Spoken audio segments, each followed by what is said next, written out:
Ladies and gentlemen, friends, students, excellencies, we now move on to the keynote closing session of the 39th St. Gallen Symposium, featuring two presidents, two outstanding European leaders, one from the Baltics and one from the Balkans, who've kindly agreed to share with us their thoughts on the topic 20 years after the fall of the Berlin Wall, new challenges in front of Europe.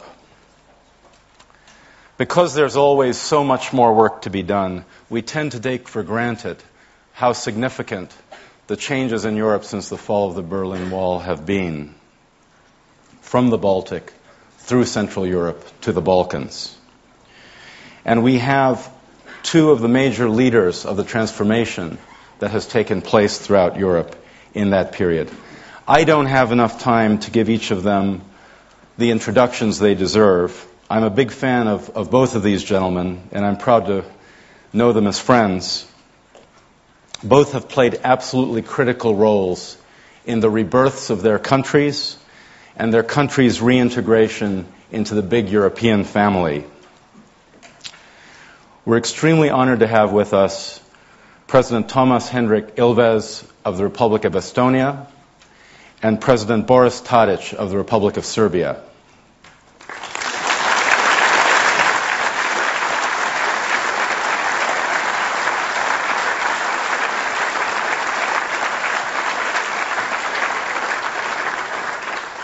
President Ilves was elected in 2006.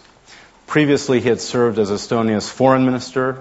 He was a member of the Estonian Parliament and of the European Parliament. He was educated in the U.S. at Columbia University and the University of Pennsylvania, and he lived and worked in the U.S. for many years.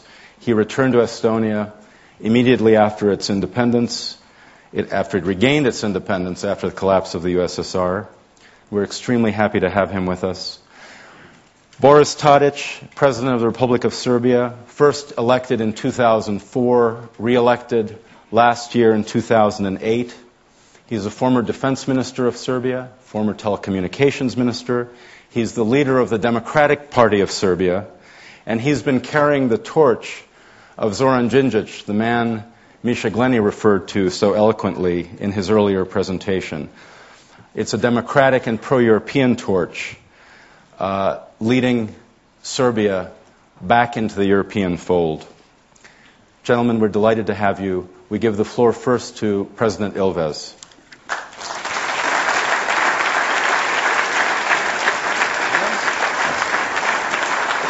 It's so great to see you.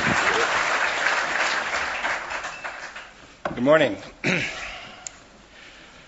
Today is the 9th of May, Europe Day, and so my talk is going to be about the European Union, which perhaps may not interest you if you're from the United States or Asia or even here in Switzerland, surrounded by 27 EU member states with 500 million EU citizens, not to mention countries from Iceland to Turkey clamoring to get in. It remains the biggest game on the continent, and it is the largest economy in the planet. Now, I can't see you very well, but I did want to get an idea of how many people here are EU citizens. Oh, good majority. Well, congratulations on Europe Day. 20 years ago, within a space of only 2 years, the entire concept of life in post-war Europe collapsed. Those of us who unfortunately are over 40 or older grew up with an understanding of the world that was Manichaean, bipolar, firmly ideological, and militarized. Security ultimately rested throughout the time Mark and I were growing up on something called MAD, or mutually assured destruction, the idea that we would not go to war since it would mean the death of us all. And then, in a brief span, beginning in roughly the autumn of '89 and lasting to the winter of 1991, it completely changed. The edifice of Soviet totalitarianism and its East European glacis collapsed like a house of cards. A simple decision Simply, to take down the barbed wire between Hungary and Austria led to a hemorrhaging of the DDR, followed by the collapse of Czechoslovakia. At the same time, we saw a democratically elected government in Poland, a revolution in Romania, and the spread of the demand for democracy to the Soviet Union. 2 years later, the Baltic states achieved their independence, and at the same time, the Yugoslav and Soviet Union were no more. This was a fundamental, I stress, a fundamental reordering of the European and world order, no less significant than the changes after 1918, or the collapse of empires in Europe, or in retrospect, the creation of an untenable totalitarian system of control in the eastern half of Europe. But unlike that last reordering at the end of World War II, it was a change for the better. Yes, there was some disagreement, there were some complaints. We heard about the East Germans moving to the West German in the 90s, that the cost of absorbing these countries was more than it was imagined in the beginning. But in exchange, it meant that we could dramatically cut down on defense expenditures. The overwhelming fear and anxiety that accompanied us throughout our lives in the Cold War era evaporated. And obviously, and for this audience, the vast opportunities that opened up for business in the East. Western businesses, from banks to water companies, food, clothing, consumer goods, and automobile manufacturers suddenly found themselves with huge new markets. Fundamentally, the collapse of totalitarian rule in the eastern part of our Europe became an economic opportunity for all. And of course, mutually assured destruction, or MAD, has disappeared. Our security fears today are focused on non-state actors blowing themselves and us up, as well as potentially catastrophic cyber attacks. But the armed camp that was Western and Eastern Europe was replaced first by customs and passport controls, and in this decade, even those were eliminated as 8 countries of the former Warsaw Pact first joined the EU and then the Schengen zone. I say all this because it is important to keep this in mind when we wallow in our doomsday predictions today concerning the financial meltdown, where we read daily in the opinion pages in our newspapers of the end of life as we have known it, the end of capitalism, all written out in big capital letters. The predicted GDP decline in Europe of 4% this year, or even the more extreme 10 to 14% predicted decline in selected countries in Eastern and Western Europe, takes us back not to a primitive Paleolithic life of hunting and gathering and living in caves, or even a chaotic, populistic, and authoritarian Europe of the 1930s, but in reality, if you look at the numbers and the graphs, to where our economies were about 5 years ago when the European Union went through its fourth and heretofore largest expansion. So let's keep things in perspective, in broader perspective when we talk about the doomsday scenario. Yes, we will see probably a long-term shift in the regulation of financial markets, and it may turn out to be a long climb to restore the value we have lost in the last year. Does this amount to a reordering of the world of the historical proportions of 20 years ago? I don't think so. But taking all this into account, I remain nonetheless concerned. Forgetting how much has been accomplished, having become used to the complete and utter reordering of our world, we take the resultant well-being of the past 2 decades largely for granted. Peace and growth are all normal.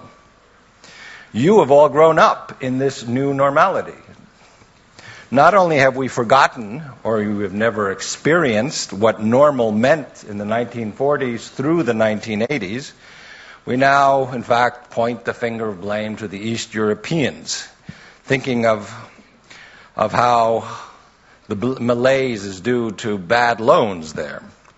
And instead of thinking how much richer so-called old Europe is today because of the massive expansion of markets in the East, the simply huge amount of job creation in Western Europe thanks to the creation of those markets, we instead hear calls to shut down Western automobile plants in East European countries because they take away our jobs. We read that toxic assets in Eastern Europe are a problem for our banks. We don't too often contemplate, however, why those automobile plants were built in Eastern Europe in the first place. It was to sell more of our cars. We don't read too often statistics, for example, when it comes to banks, that Swedbank, which is the major bank in Estonia, Latvia, and Lithuania, only put 10% of its investment into the Baltic countries, but got 25% of its profit from there. So it wasn't a bad deal. In other words, we overlook how much of the well-being of the past 20 years depended on the virtual instantaneous creation of a new market for old Europe of some 100 or more million consumers in the new Europe, the new members of the EU. And this also behooves us to look more broadly at the expansion of the past 20 years. Yes, the expansion overall was due in some part to a loosening of financial regulation, the creation of such unfathomable products as derivatives. But let's be honest, the dramatic change in the wealth of Europe since 1989 was driven primarily by new markets in the eastern half of what is now the EU, together with a complete revolution in the cost of production offered by the possibilities in China.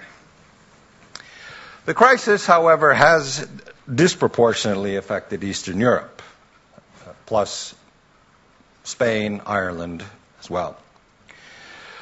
And yes, lending to Eastern Europe did exceed reasonable limits, even if we point out that the disproportionate profits were made in Swedish kronor, euros, and Swiss francs. But even here, we need to be more precise. We cannot talk about a simple Eastern Europe. There is no country called Eastern Europe. There is no Baltic state, Hauptstadt Riga, though you might get that idea if you read some of the press. Each country has followed its own fiscal policy. Each has responded differently.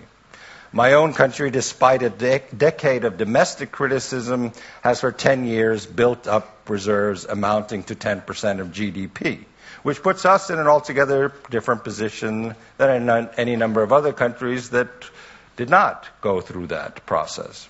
Some countries have run up huge amounts of state debt. Other governments, like mine, have borrowed virtually nothing. Some countries have floating currencies, others have fixed exchange rates. Some appeal to the IMF, others do not. Some have made meeting the Maastricht criteria in order to join the euro a political priority, with all of the attendant requirements for fiscal responsibility. Others have not. In other words, if we are to look at the economic crisis in Europe, let us not fall into the mindset of pre-1989, when we speak rather ignorantly of a bloc, them over there, not about 10 very different countries, very different fiscal policies, very different issues, and moreover, countries that in fact are part of the same legal and economic unit known as the EU. But what I really want to talk about is not that the quarter of the EU that consists of new members that has problems. It does have problems. My main point is that even the downturn, the recession, the crisis, whatever we choose to call it, is something that will pass, but that more fundamental issues in the Union today have the potential to be far more threatening. And we, I think, have lost sight of these bigger issues or more fundamental issues in talking about the immediate problem at hand, the financial crisis. And that we have to address these issues, crisis or no crisis. So let's be like Rahm Emanuel and not let a good crisis go to waste. If we step back for a moment and look at what it is that the European Union in fact can do, It is to face those serious issues that would exist even without the economic downturn, and which will remain with us should the current crisis end quickly in a V curve, or even if we face a long 1990s Japanese-style recovery. I think three issues we should focus on, and that we have most reason to worry about, concern energy security for the Union, a topic discussed yesterday, corruption, specifically the temptation of corruption of the political elite by authoritarian petrostates, and finally protectionism, or to put it more broadly, the inability to fully implement the four freedoms of the EU and the rule of law. But these are all related. First, energy security. This is an issue too often clouded by discussion of technical details, of pipeline routes, followed by a jump to broad generalizations, ignoring major facts on the ground.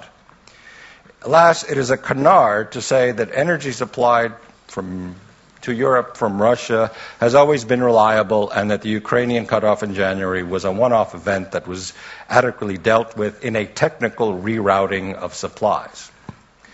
The Ukrainian gas cutoff this winter not only was a repeat of the cutoff of gas following democratic elections in the winter of 2005-2006, but was simply one more in a line of upward of 30 politically motivated cutoffs of energy in the past 20 years. Estonia, Latvia, and Lithuania have had these cutoffs following not only political but even privatization decisions. The Druzhba oil pipeline in Lithuania was shut down after Lithuania decided it would sell a refinery to a Western company, to an American company. When the Czech Republic's politics did not follow what Moscow wanted, its oil pipeline from Russia was shut down. In other words, energy is not a neutral, is not a fungible, it is not even a commercial concept, it is a political tool. And if we do not admit it as a tool, and that it is explicitly used as a tool in foreign policy, we will have lots of problems in Europe. And I would disagree with the idea that we enjoy energy interdependence. Too many times we have witnessed economically unsound decisions made regarding energy guided by political considerations, regardless of the commercial impacts. Paradoxically, the end of the Cold War made us, in this regard, more insecure. Because when we hear that for 40 years we have had a reliable energy source, natural gas from the East, it is in fact odd that during the ideological standoff we did have genuine interdependence. One side had the cash, the other side had the gas, and it was understood that the commercial relationship would not be disturbed by other matters, be the placement of SS-20 missiles or anything else. Only in the past 20 years has energy become a tool of policy where the tap is turned on or off based on political reasons. This is not an analytic concept anyone has derived. If you read the policy concept paper on the Russian Foreign Ministry webpage, you will read there that the Foreign Ministry considers energy resources a political tool to be used to advance the foreign policy interests of that country. So we shouldn't be lulled when we hear businessmen say it's only business. For the business community, it clearly is only business. But for Europe, for the Union, its citizens, energy and its use as a tool is a threat to independent policy in democratic societies. More than policy, the collapse of an ideological standoff has led to behaviors that would never have been tolerated in the Cold War in Europe. Who in 1980 would have conceived of a former head of government going to work for a foreign-run state gas company with which he had made a commercial deal while in office? A country controlled by a government that repeatedly uses its control of the state enterprise for political ends. That's a long way of putting something I don't want to get sued for, but think about it. Thus, the issue we must think about is not simply a matter of energy independence or energy interdependence. It is one of political independence. If you can manipulate policy making in Europe, either through the fear of energy cutoffs or through promises of post-election golden parachutes for those in government, our fundamental values of democratic choice and the rule of law are undermined in ways that they never were in the Cold War, or if they were, you went to jail. Political choice not determined by the will of the electorate, but by someone elsewhere and in untransparent ways, is nothing new in the world, but it is not the way of the European Union of the 21st century. This is a broader issue we need to come to terms with. Joe Stanislav yesterday mentioned the case of an African country awarding a contract to an Asian country after it gave a large foreign aid package to that country. Joe asked, how do we compete in that kind of situation? The answer is, we don't. We can't compete. But the issue of corruption, be it corruption within the EU or the corruption that we confront as an economic entity competing with the rest of the world, is something that we need to address far more firmly. When authoritarian regimes shed ideology and use money to achieve foreign policy ends, and I think Joe's example is a good one, when authoritarian petrostates can use either their energy supply or their disposable income to manipulate policymakers in democratic societies or beat out our companies through untransparent means, the democratic West, the European Union, will be at a competitive disadvantage of far greater proportion and longer-lasting consequences than the current recession. In this situation, where a fundamental competitive advantage of the European Union, its ability to speak as an economic bloc of 500 million relatively well-off people, we see instead an atomization, a turning away from economic integration towards economic nationalism, which we have seen, and this is clearly a direct result of the recession. The EU which has been such a success thanks to the opening of the internal market, faces strong pressures to move in the opposite direction, to protectionism, to help our companies and not theirs. Not only is this economically short-sighted, but it also leads to a political weakening of the Union as well as the individual member states, ultimately even those who practice the protectionism. What has made the Union a force, and we need to remind us every May 9th at least, is its ability to act as a whole. Conversely, when the members look to make individual deals with whomever and for national gain, the long-term losers are all members. Here again, I think energy provides us a good example. The other four, with the other four freedoms, I'll make it shorter. Okay. Basically, I'll give you an example of what the EU means in competition policy and how it weakens us all. As you probably know, Microsoft has been fined twice for bundling.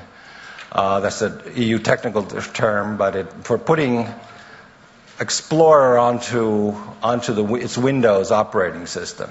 Basically, for those of you in the US tradition, it's an antitrust violation.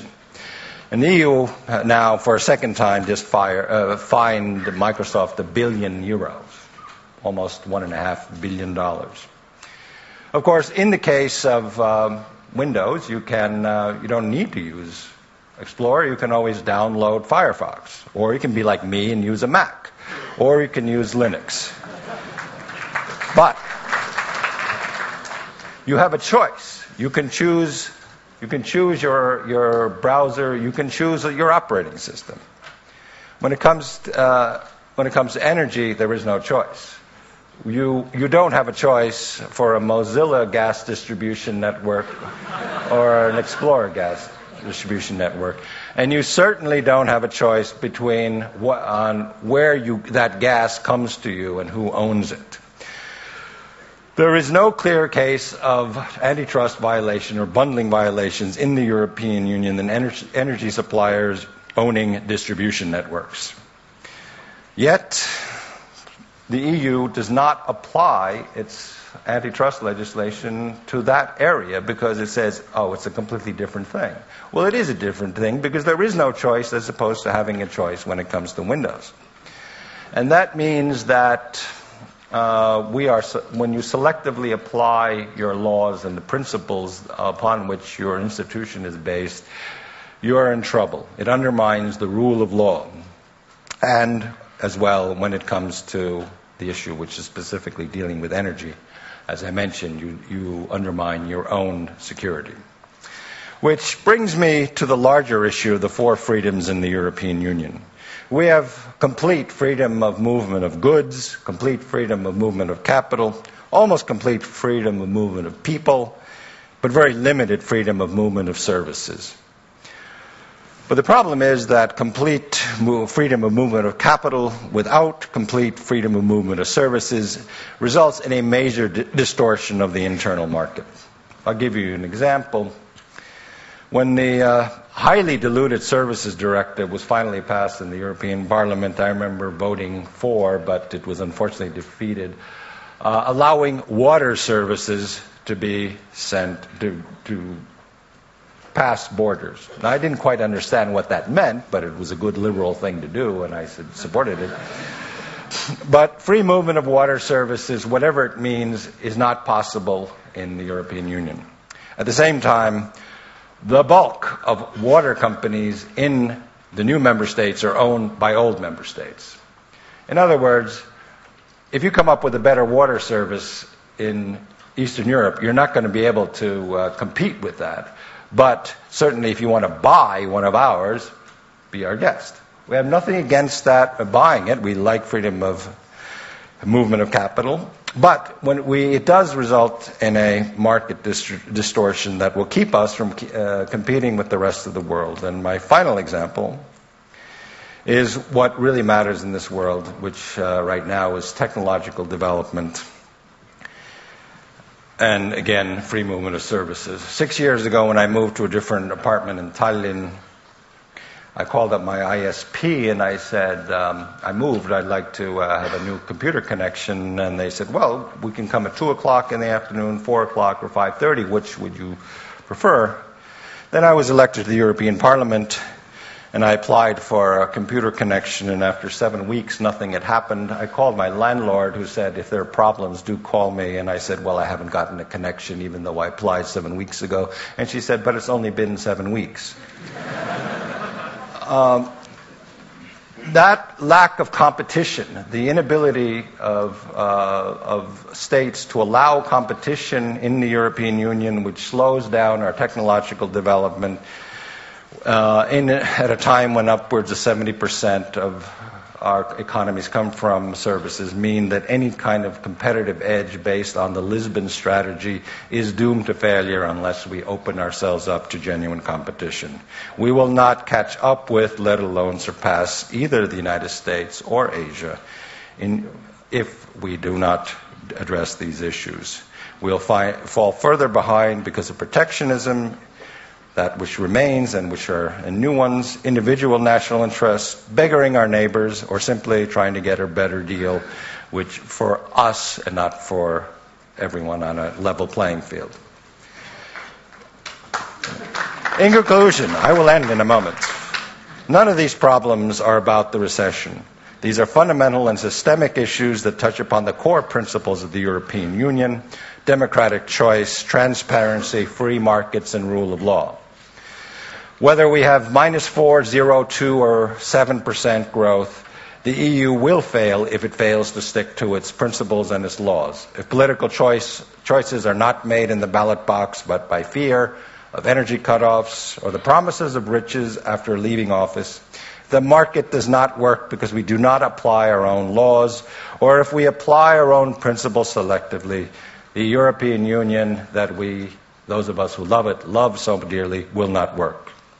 Oddly enough, 20 years after the collapse of the totalitarian regimes in the East, it is the new members who I think feel this the most, who realize best that if you don't have rule of law, all is lost. If you don't have democracy, we really do know all is lost. So for whatever reason, we need to realize backing away from what made the EU a success for what has allowed EU to be so good and to overcome what happened with the fates that we all faced until 20 years ago. If we don't fix those things, we will all be weaker. It is up to us not to let that happen. Happy Europe Day.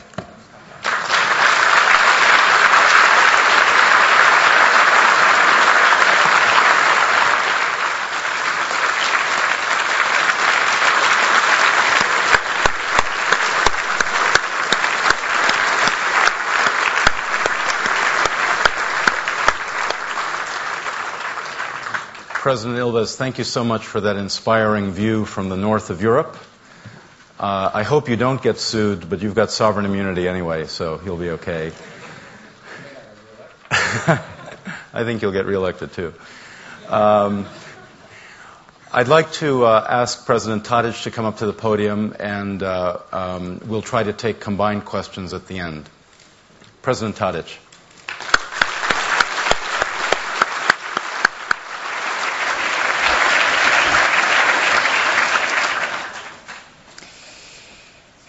Ladies and gentlemen, Mr. Chairman, I'm coming from the country which is not member state of European Union. For that reason, I'm not citizen of European Union country.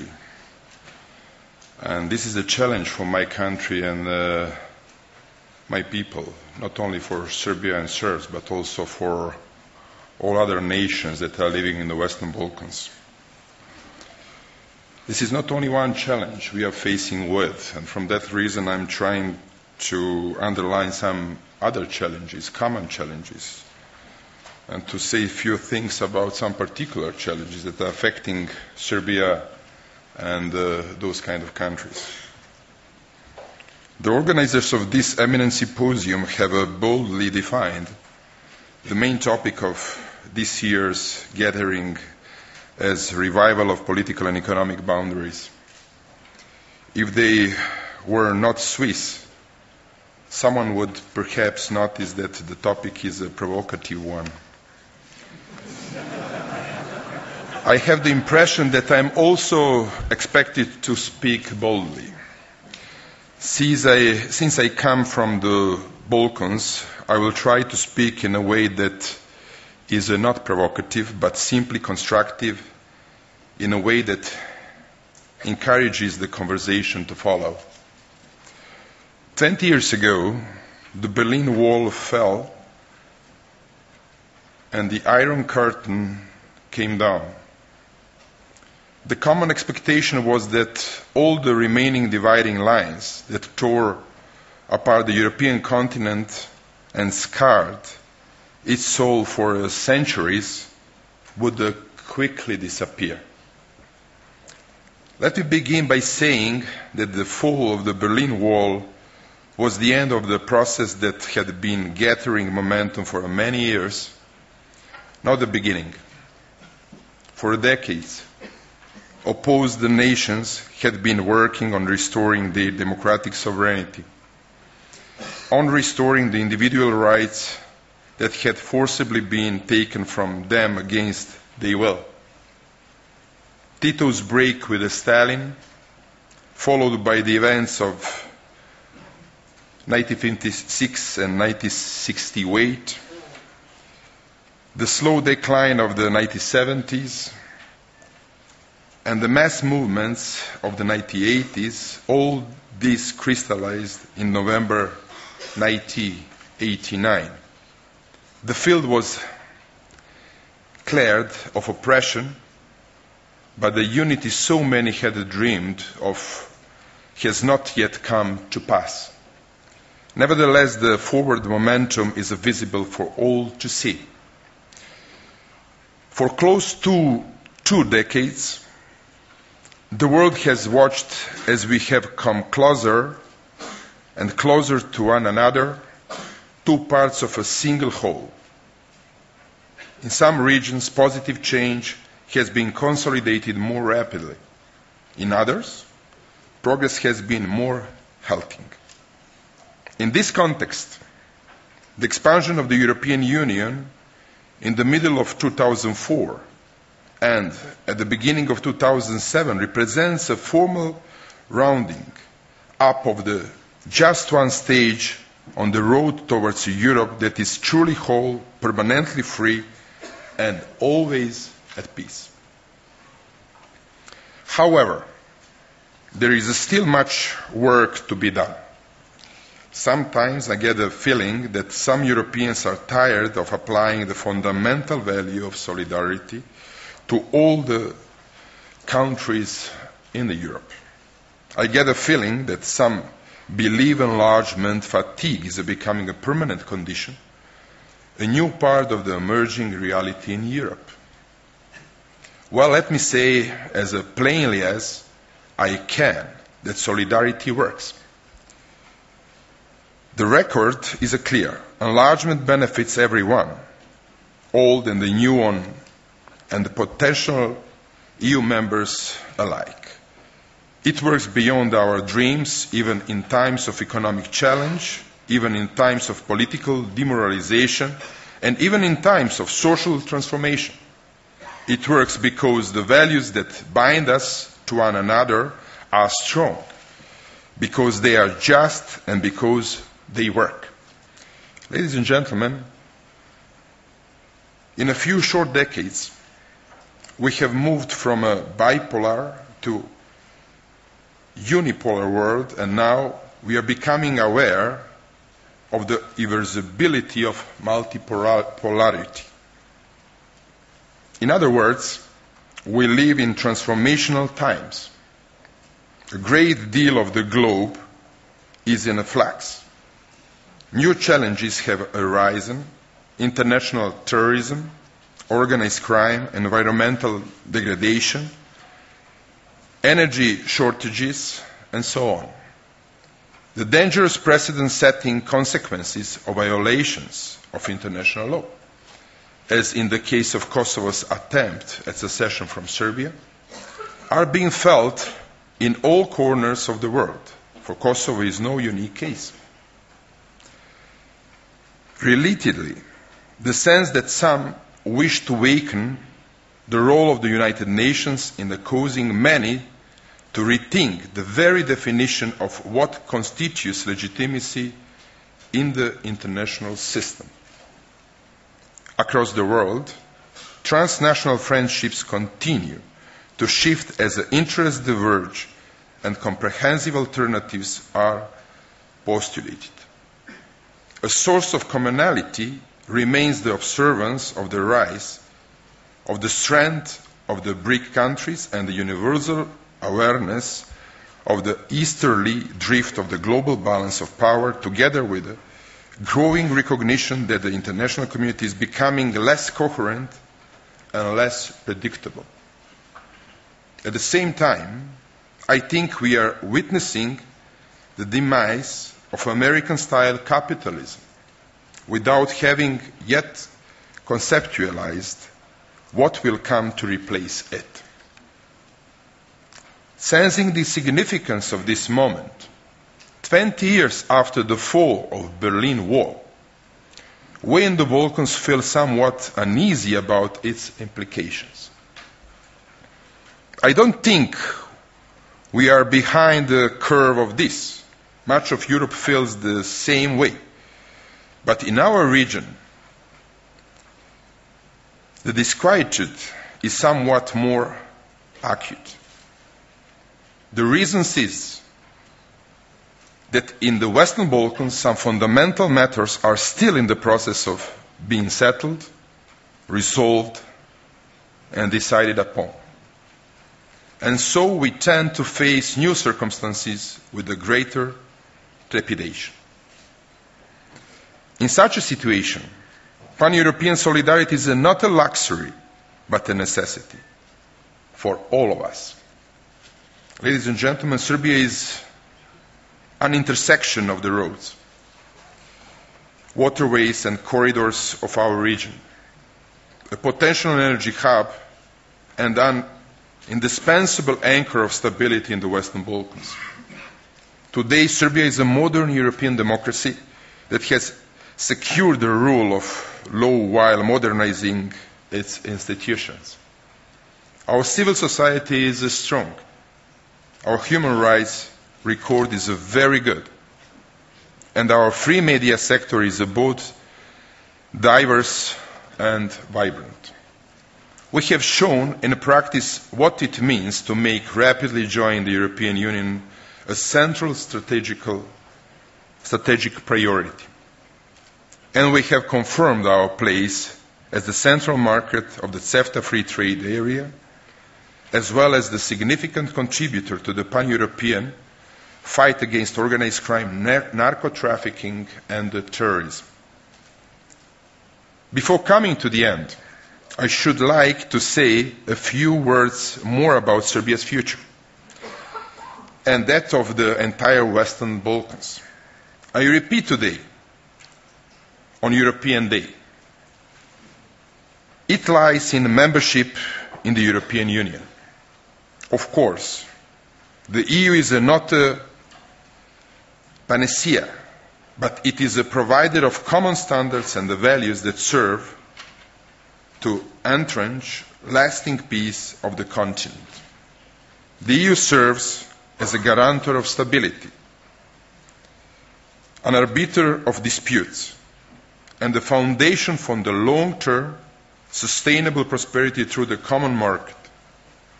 And looking ahead, the EU could perhaps elevate the place of Europe in the international system of the 21st century and enable it to play a key role in determining the future course of the global events. EU accession will remain Serbia's central strategic priority. At the same time, because of an unfortunate combination of the post-Lisbon's constitutional mess and the global financial meltdown, one gets the distinct impression that the European Union is simply not ready right now to absorb us and the rest of the Western Balkans at the rate we would like.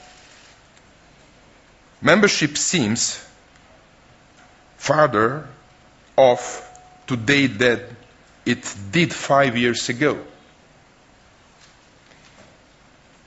Many of my colleagues in the region have expressed great frustration at this suboptimal turn of events.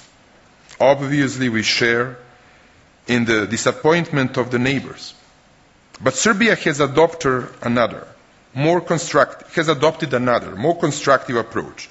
The most responsible thing we can do, given the current circumstances that are so obviously beyond our control, is to stay on the course, to improve regional cooperation, to open our market, and to fully harmonize our legislation with that of the European Union. It is the most prudent way to manage down expectations in tumultuous times while doing what needs to be done to raise our domestic standards of governance to the level of the European Union mainstream. Even in these times of uncertainty generated by the financial crisis, I want you to know that Serbia remains on track. We continue to be dedicated to fulfilling the goals we have set for ourselves, and will keep on being a leader politically, economically, and culturally in this part of the world. Let me underline my fundamental conviction that Europe must not contemplate an exit strategy when it comes to the Western Balkans. Should it begin to hedge its best, more resources would end up being devoted to managing occasional flare-ups and gathering crises than those that will have to be spent on completing the integration process. Hands-on engagement, particularly with Serbia, is the only way forward. Simply put, the EU will be safer if the Western Balkans, with Serbia at its center, joins the European Union and begins to enjoy all the many benefits and starts feeling the positive effects of the solidarity that comes with the membership in the greatest peace project the world has ever seen.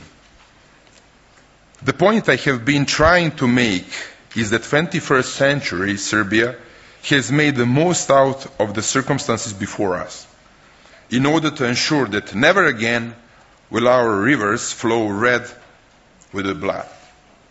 Too much of it has been split. Too many lives and lives cut short. And too many families shattered.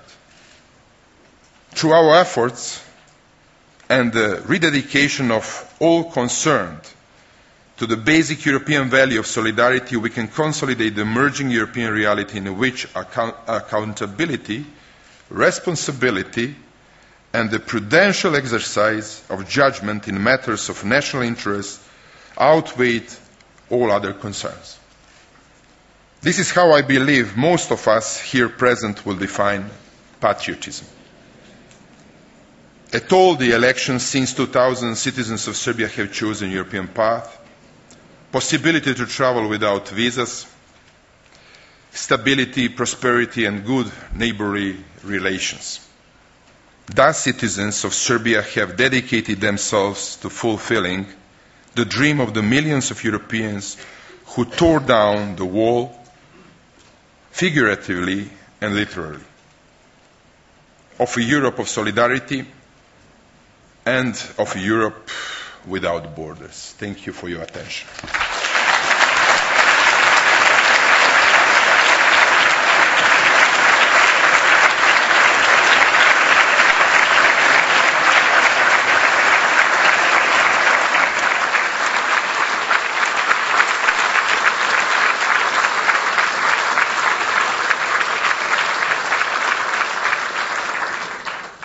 President Tadic, so thank you so very, very much. Odlično.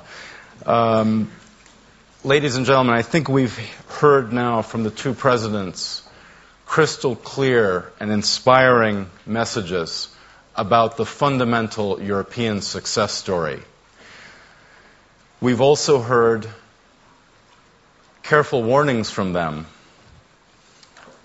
about the importance of solidarity going forward, about the importance of forward-looking policies coming out of all the European capitals and Brussels going forward, and about the risks, frankly, of enlargement fatigue. I'd like to open the floor to questions. I know there are many hands out there. This young lady on the far side, can we get there? Or why don't we start right here, since you're close, and we'll come right there. Thank you. My name is Tatiana Pope, and I come from Moldova. And my question goes to President Ilves. I was wondering if you could give us some insider knowledge or some comments on the European Union's foreign policy or lack of thereof towards its new eastern neighbors. It seems, which are now being integrated in a new structure called the Eastern Partnership. It seems that there is no coherent, active, and strong foreign policy towards these new neighbors. The reasons may be numerous. The new policy of resetting the button with Russia, or maybe it's just too soon to have a policy towards them.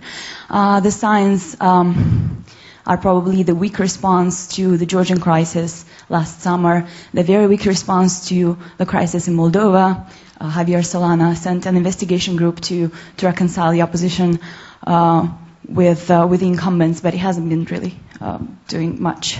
So I was wondering if you can comment on what is going on, what is happening, what are politicians talking about, and if it's sustainable to keep on delaying development of a common foreign policy towards these countries. Thank you.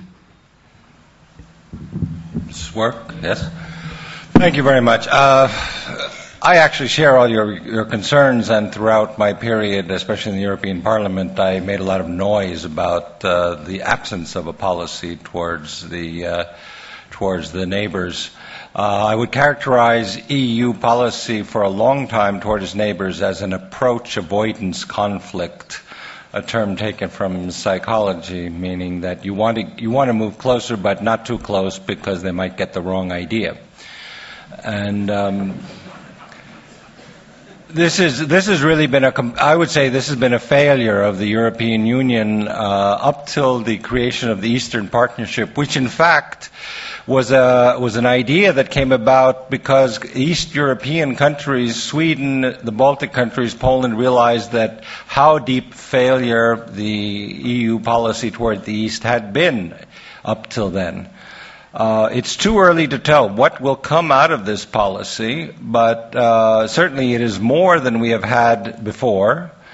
There is a big difference. I mean, compare the policy towards, it's not only the Eastern partners. I mean, we're working on creating a visa freedom with Russia. We don't have it for candidate countries. I mean, it's kind of bizarre, right? So, and we're not talking about Moldova, which is not even a candidate country. So there is a big difference. My own advice from our own experiences from way back when no one really wanted to deal with us either, which was the situation in the first half of the 90s, and that, you people wouldn't want to join the European Union, is to do the reforms yourself. Do it. Don't wait for anyone to tell you what you should do.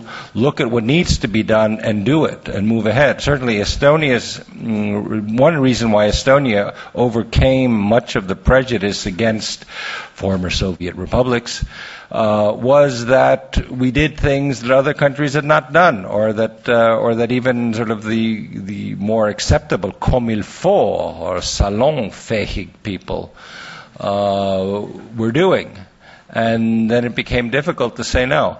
So it takes two to tango, and each on an individual level. And I will conclude by saying there are some other countries, I'm not going to mention names, but I mean some of them who just sort of jump up and down and say, take us in.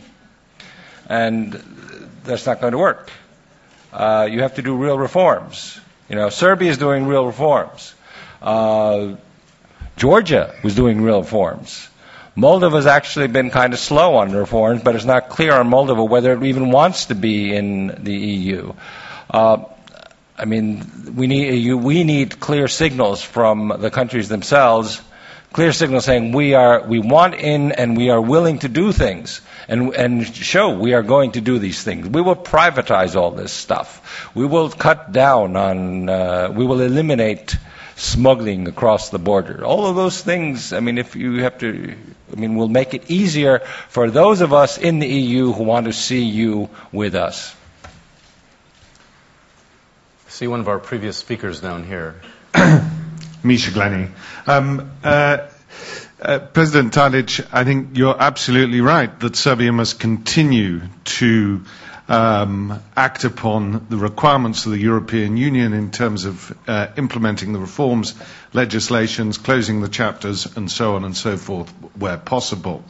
But given that enlargement fatigue is a reality and getting stronger in this time of recession, are there specific political strategies beyond merely conforming with what you're being asked to do anyhow, that Serbia can adopt in order to counter the impact of enlargement fatigue? And then perhaps, President Ilves, you could comment as a member state what you would like to see Serbia doing in terms of specific political strategies in order to prevent the catastrophe of a freezing of the process of integration of southeastern Europe.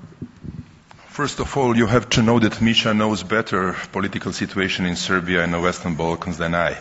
And he's one of the best experts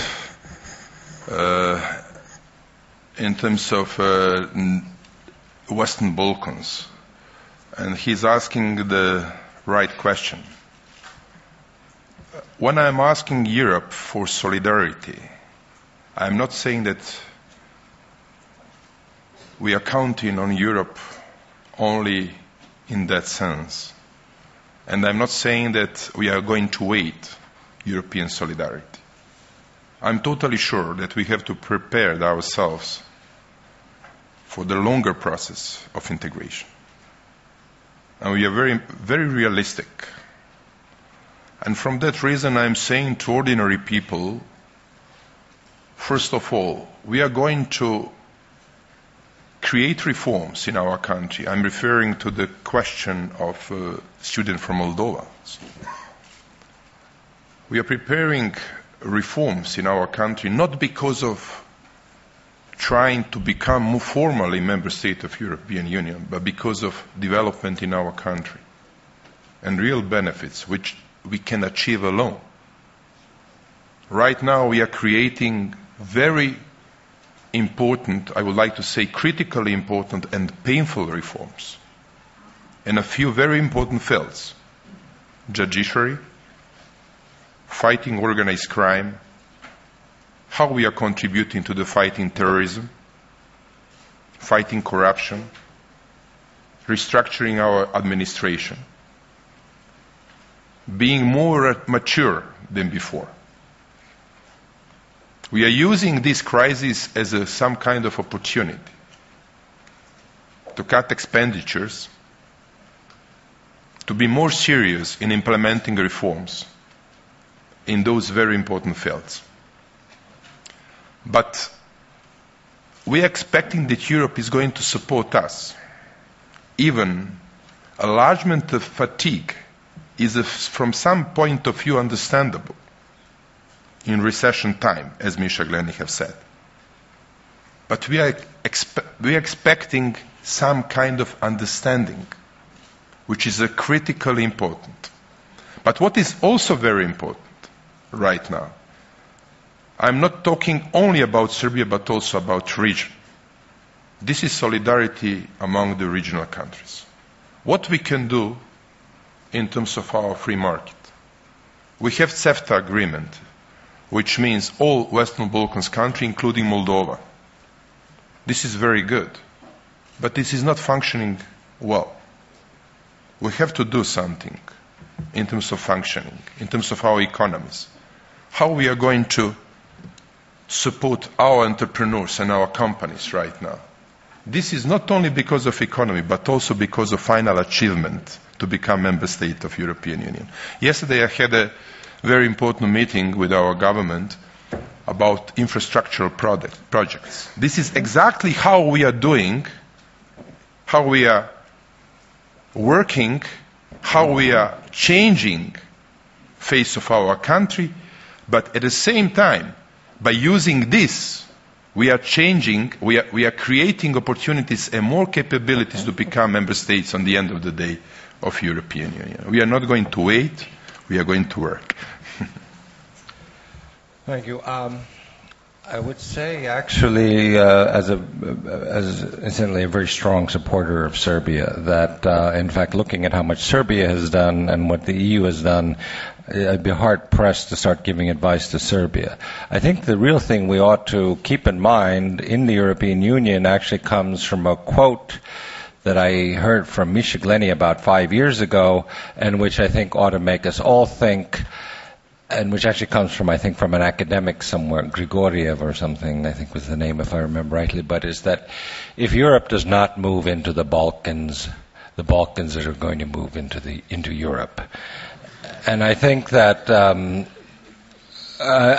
should give us a little perspective on what we need to do in Europe, and Europe does need to have a more forward-looking approach to the Western Balkans, and to take note of how much has been accomplished, and it behooves all of us who have anything to say within the European Union, and there are 500 million of us, to stand up and say that it's time that we move ahead on enlargement, because, in fact, it is, as we found during one of the best ways for boosting the economies of the current member states.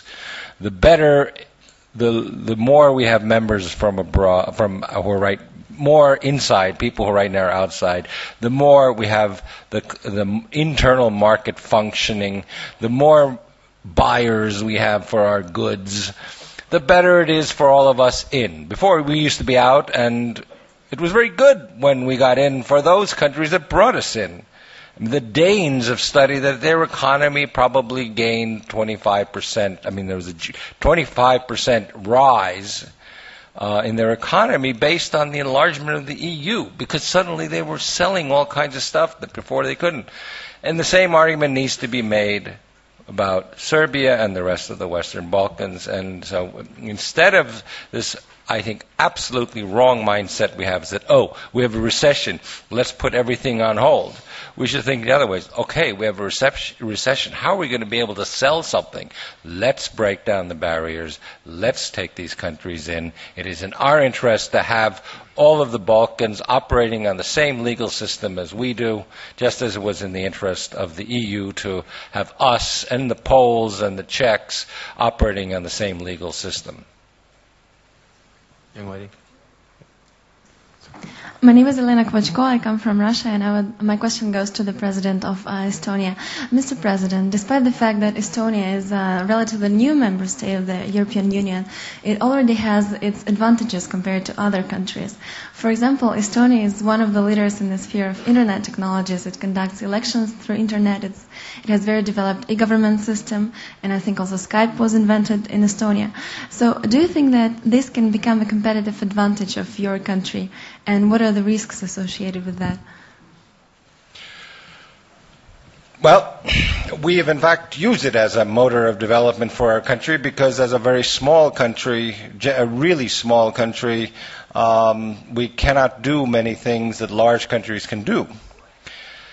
And so the more we can make computers do it, the better it is for us. This was in fact inspired by Jeremy Rifkin's rather Luddite book at the time, The End of Work, which brought an example of a Kentucky steel mill that employed 12,000 people. Then it was bought by the Japanese, had only 120 people working there and produced just as much steel.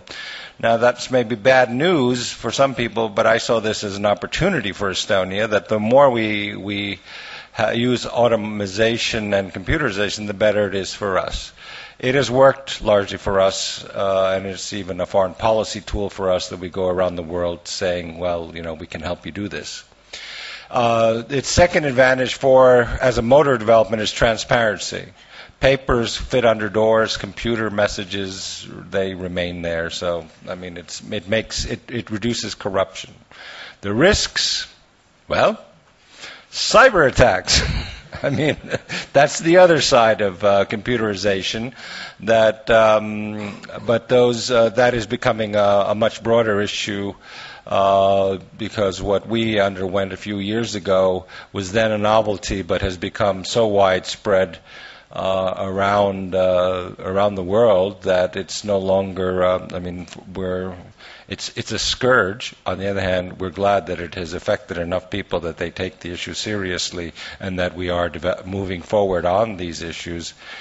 So yes, I would say that it's what we've used as a motor.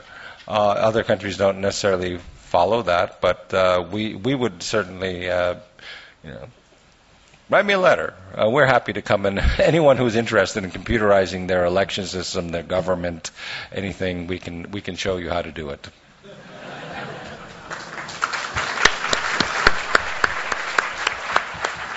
Over here on the left. Hi, my name is Cody Corliss, and I'm from the United States, and my question is for President Tadic. The International Criminal Tribunal for the former Yugoslavia has been going on in The Hague for over the last 10 years. And recently, the UN has given mandates to close the tribunal. So as it enters its twilight period, I wondered if you could reflect on the tribunal's greatest success, its biggest failure, and then the chances of bringing those who have so far eluded capture, such as General Mladic, to justice. Thank you. Well, maybe I have to explain a few things about International Tribunal in The Hague, which is founded by United Nations after war and wars in former Yugoslavia.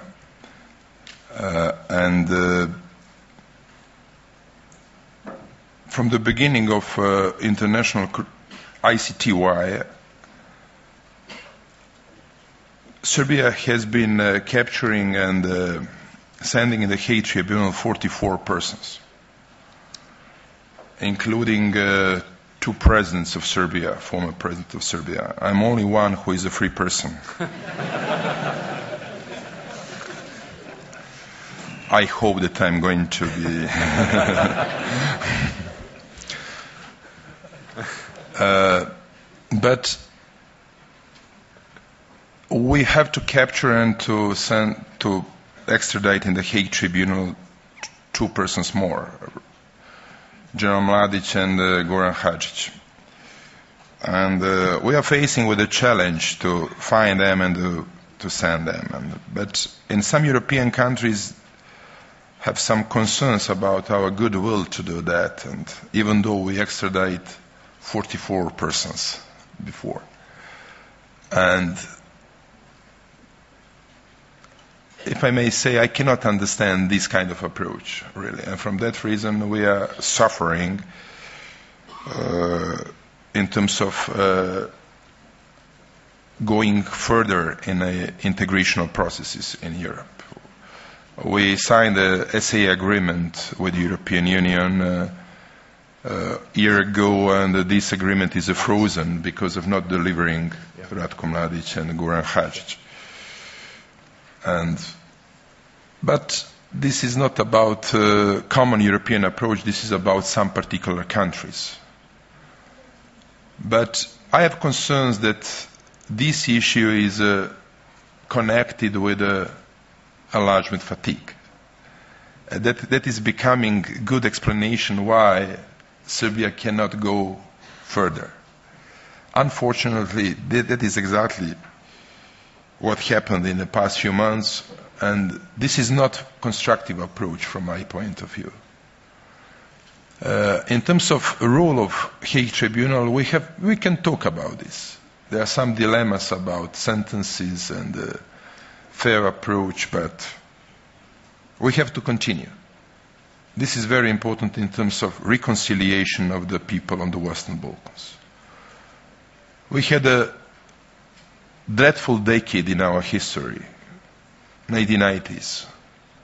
So many wars, terrible massacres, victims. Even today, 16,000 missing persons. 16,000. How many people are affected by this? My mother has been facing with those challenges during the Second World War. And I know how painful it is. And from that reason, I'm working on all these questions. Very hard. But even though we suffered, even though during the 90s we destroyed a beautiful country, former Yugoslavia, and I mean that the case of Soviet Union and the former Yugoslavia is not the same. And we cannot compare those kind of cases. First of all, we, citizens of the former Yugoslavia, couldn't imagine to go somewhere in the eastern country to buy something. We were in a much better shape.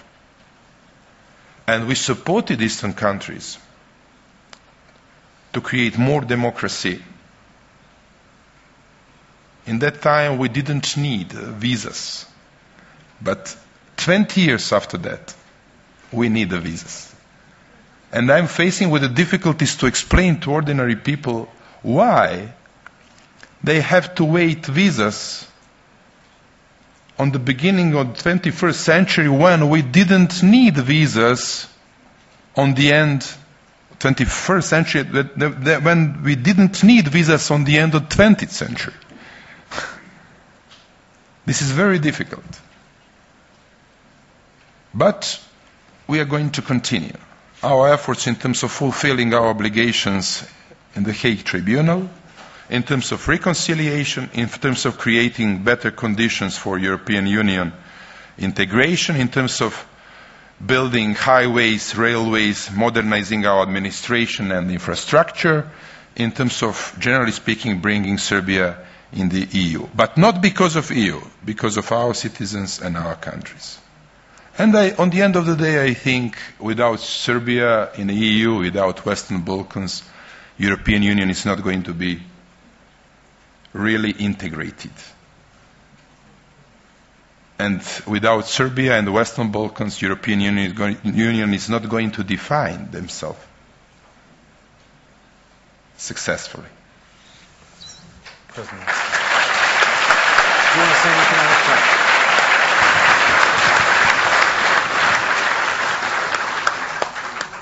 I'm Nadir Godrej from India, and my question is for President Ilves.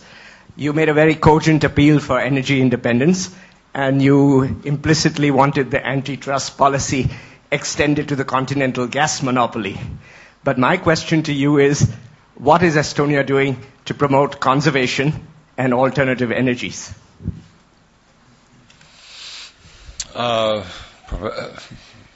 Conservation. Well, I think conservation is actually pretty much in everyone's interest, and people are doing it in any case. New government policies in terms of we have government policies in terms of helping people insulate their homes, subsidizing, and that's probably going to be cut next week because we have to cut our budget again. So I think those kinds of things are good ideas, but right now we are in difficult straits, and we will be cutting our budgets. In addition to conservation, what was the second part? Alternative energy.